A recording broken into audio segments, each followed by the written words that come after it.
2022 is the year of the Inhuman. Okay, not really. All we've gotten so far is a cameo by Black Bolt in Doctor Strange in the Multiverse of Madness. Though we are also getting the Miss Marvel series, who is kinda sorta an Inhuman, though her MCU variant doesn't really appear to be one based on the trailers. So we'll just have to wait and see on that. Regardless, people online have been talking about them. So I figured this would be the perfect opportunity to dive in and educate myself and all of you on the most powerful of them all. And I figured I'd rank them too because, I mean, come on, it's kind of what we do around here. Anyways, without any further ado, let's go ahead and dive right into it. Let's start this video off with the king of the Inhumans himself, the man with the singing voice to die for, Blackagar Boltagon, aka Black Bolt. Born to two of Atalan's top geneticists and subjected to the Terrigen Mists while he was still in his mother's womb, Black Bolt spent the first 19 years of his life isolated from the rest of Inhuman society, in order to make sure that he could control his powers before he took his rightful place as king. So basically, he's Elsa from Frozen, except when he starts to sing about letting things go, people get reduced to atoms, instead of getting a song stuck in their head for years and years and years. You see, Black Bolt's voice-based powers really come down to energy manipulation and harnessing electrons, which is surely fancy sounding, and definitely powerful on its own. But he himself was made even more powerful by his parents' experiments with the Terrigen Mists, before he was even born. You see, most Inhumans are subjected to the Terrigen Mists a bit later on in life. It's a coming-of-age kind of thing, sort of like a bar mitzvah or a quinceañera, except at the end of it, you come out of it with superpowers. Or transformed into a horrible monstrosity. That does happen sometimes. But since he was introduced to them while he was in his mother's womb, it messed with him on a fundamental level, making him the most powerful Inhuman, or at least one of them. Whether you agree with me putting him at number 1 or not, you've gotta admit that he belongs pretty high up here. Now, here is a relatively recent character who we honestly don't know a ton about, so this entry will be a bit on the shorter side, but the potential of this being is off the charts.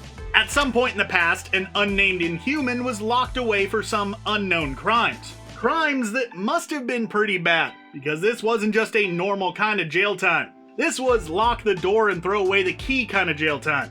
At some point, he managed to take control of the prison and took up the mantle of the jailer. Not that jailer, never that jailer.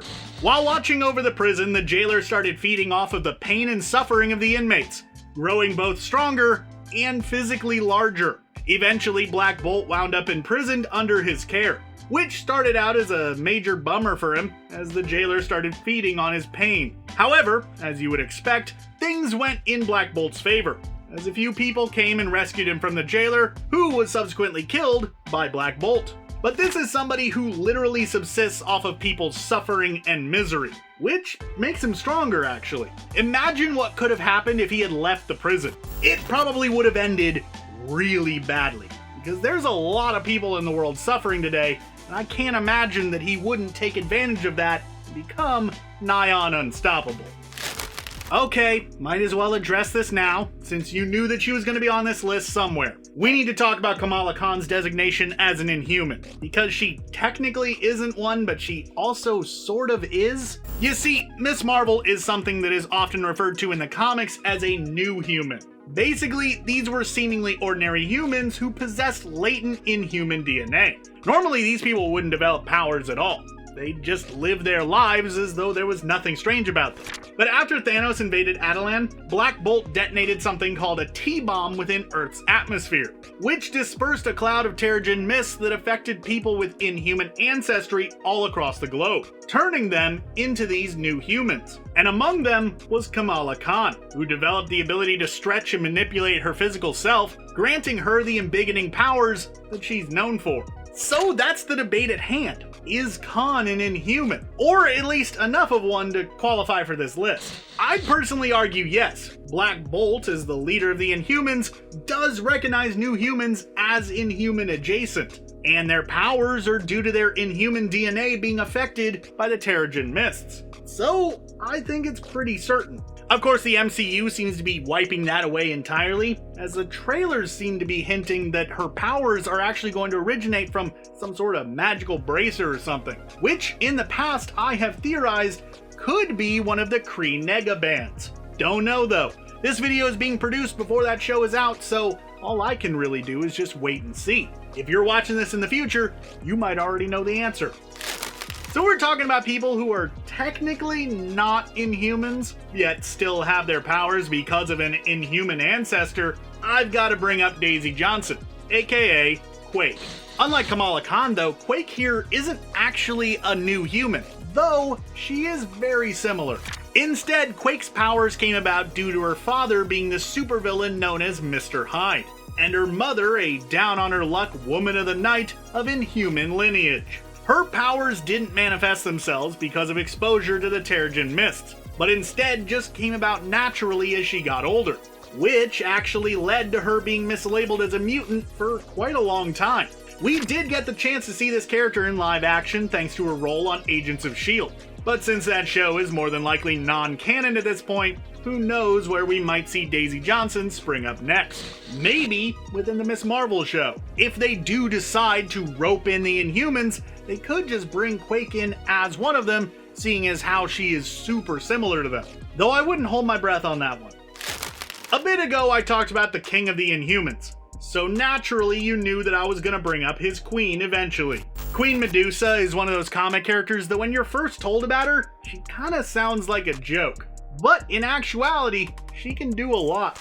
She possesses something known as trichokinesis, which is effectively a fancy way of saying that she can move her hair around as though they were thousands of tiny little appendages, via a psionic field. With this, she can do a ton of different things. She can lift objects, throw stuff around, fight, and even operate machinery. In addition to all of that, her hair is also far more durable than normal hair, which is pretty handy, as what good is hair being able to tie someone up with it if they could just easily break out of it or whatever. On top of all that, she is also highly intelligent and possesses some serious diplomatic skills. Considering the fact that she is one of the leaders of an entire kingdom, that comes in handy more often than her hair really does. There's a lot of telepaths within the Marvel Universe. It's a super common power set. However, that doesn't make it any less powerful, especially when it is wielded by someone with little disregard for the well-being of others and about the worst ambitions imaginable. I'm of course talking about Black Bolt's brother, Maximus, whose full name, by the way, is Maximus Boltigan, meaning his name is Max Bolt, which is the kind of name that's only acceptable within comic books and those other types of videos that you can't post to YouTube that I really shouldn't talk about unless I'm cool with being demonetized, which I am not.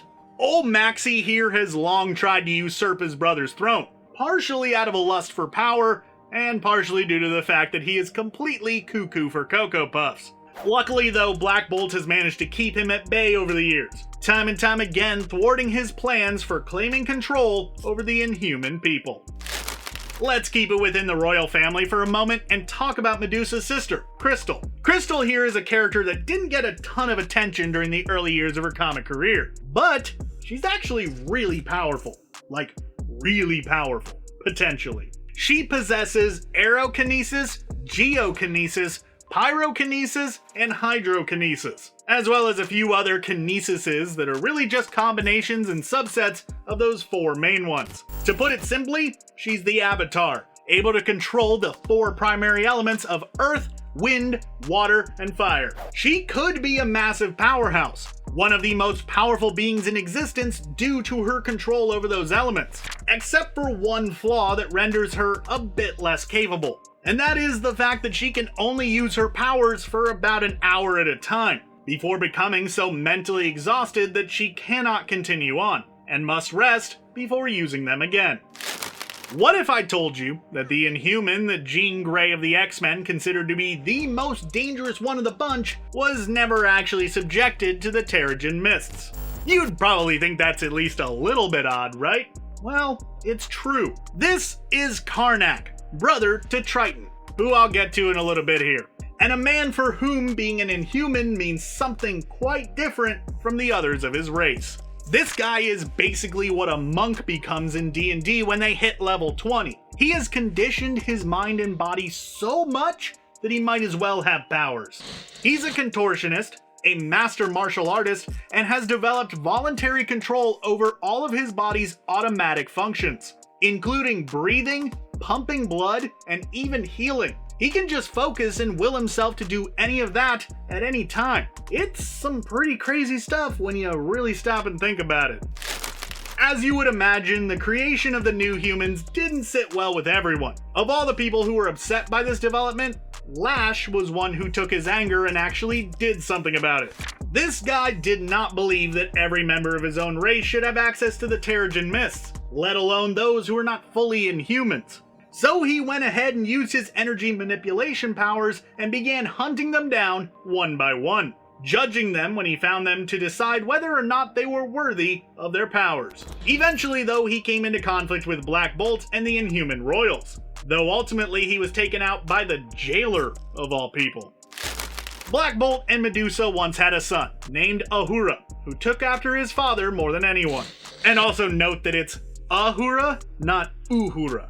I'm talking about an Inhuman, not the communications officer of the USS Enterprise. While he might take after his father, unlike Black Bolt, who decimates people using his voice, Ahura can stare at people and cause them to die instantly that way. It gives a whole new meaning to giving someone the stink eye. In addition to that, he also has a slew of other powers, including telepathy, power absorption, and flight. He really is just kind of a grab bag of a person, which is probably why he hasn't really done much in the comics. So much so that on numerous different occasions, the writers have completely forgotten that he exists. Could you imagine if you went into the Terrigen Mists, expecting to come out of them with some cool powers like being able to shoot laser beams from your eyes or teleport or whatever, but instead you just came out with hooves? That'd be pretty lame, right? Well, that's exactly what happened to Gorgon here. And he took the lemons that life gave him and skipped past all that lemonade crap and went straight to making tequila sours because he is basically the Hercules of the Inhumans. Now, all Inhumans are stronger and faster and what have you than your standard human, but Gorgon here takes that to a whole other level. This dude is jacked. In addition to that, he can use his hooves to create seismic waves by simply stomping hard enough. So he basically has that one Taran racial ability. Awesome. I told you I'd get to Triton eventually. This guy here, who looks like a rejected design for a Creature from the Black Lagoon remake, was once a normal Inhuman child. However, when he was exposed to the Terrigen Mists, his body mutated, taking on several aquatic-based features. Unable to breathe normal air, he was raised in a special location off of the Adelan coast. So basically, he's Abe Sapien from Hellboy. He even later on got one of those breathing apparatuses so he could get out of the water, just like Abe. Powers-wise, well, they're exactly what you would expect from a fishy person. He can swim super fast, breathe underwater, all that sort of stuff. No talking to fish, though. That's much more of a Namor or Aquaman thing. You know how Lash hunted down new humans due to his own sort of weird, twisted moral code? Reader here did it for some straight cash money. Reader might be one of the most unique characters in all of comics. Basically, what he can do is manifest anything that he reads into reality. That sounds pretty powerful, and it is. So much so that at one point a group of people plucked out his eyes in order to try to stop him from using his powers. But they forgot that Braille exists. That didn't really work out for them. With a name like Inferno, you'd have to imagine that this character would have quite the fiery disposition. It's sort of hard to tell, with his comic history being so short, given that he is a new human. He hasn't exactly been around that long. His power set's certainly cool, though. Basically, this guy is a living, breathing volcano, capable of generating and manipulating geothermal energy. He's even used it to create an actual volcano, bringing forth liquid hot magma from the ground around him. This is one of those comic characters that sort of gets the science side of my brain running a mile a minute, as I'd have to imagine that someone creating volcanic activity where there wasn't any before would have to mess with the world on some sort of scale. That's why, a lot of times when it comes to comics, it's best just not to think about it too hard, because when you do, a lot of stuff falls apart. You remember the movie Minority Report? That one movie starring Tom Cruise about the cops who use those weird psychic people to predict crimes before they even happen? Well, that's basically the power set of Ulysses Cain. Cain here can effectively forecast the future, seeing events before they actually play out.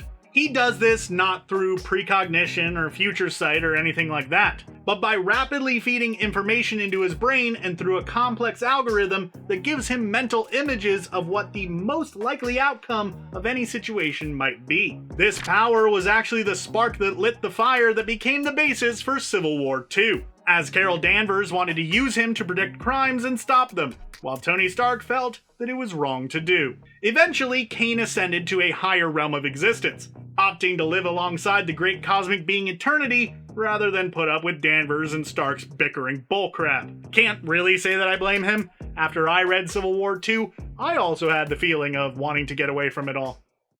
Hey there everybody, I'm John Aljets. I made this video and I want to know what you think. Who do you think is the most powerful Inhuman? Be sure to let me know your thoughts down in the comments below, or go ahead and shoot me a response over on Twitter. I'd love to hear from you. Thanks for watching, and be sure to subscribe to CBR for more great videos just like this in the future.